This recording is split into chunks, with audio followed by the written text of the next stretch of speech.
6 infos de la guerre à retenir ce matin. Oui, bonjour François, le ministre de l'Europe et des Affaires étrangères qui réagit ce matin après le décès hier d'un autre militaire français. C'est le troisième depuis le début de cette guerre en Iran. Jean-Noël Barrot qui était chez nos confrères de France Info et il évoque très clairement un crime de guerre.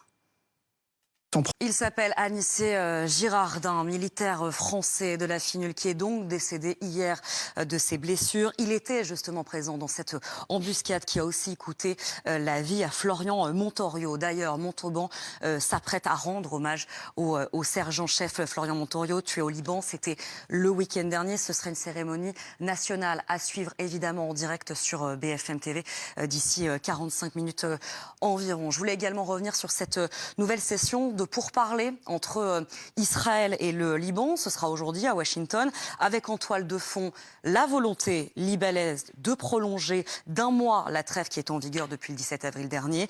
Israël, de son côté, qui appelle le Liban à travailler ensemble contre le Hezbollah. Et puis le détroit d'Ormuz qui est au centre de toutes les tensions entre les États-Unis et l'Iran. Encore ce matin, il y a une espèce de bataille de communication. Les images que vous voyez sont diffusées par les gardiens de la Révolution. Ce sont des images de propagande sur lesquelles l'on voit les gardiens de la Révolution contrôler un navire. Et la réaction de la Maison-Blanche peut vous surprendre à la question d'un journaliste. Si cette saisie viole le cessez-le-feu qui est en vigueur, la réponse, eh bien non, car il ne s'agissait ni de navires américains ni de navires israéliens. Il s'agissait de 2 navires internationaux. Je voulais également qu'on s'arrête en Iran ce matin parce que l'une des nombreuses conséquences de cette guerre, c'est la situation économique du pays qui continue de plonger dans une crise majeure. Un exemple, l'inflation dépasse les 50%. Il y a beaucoup d'entreprises qui sont à l'arrêt et il y a des milliers d'emplois qui sont menacés.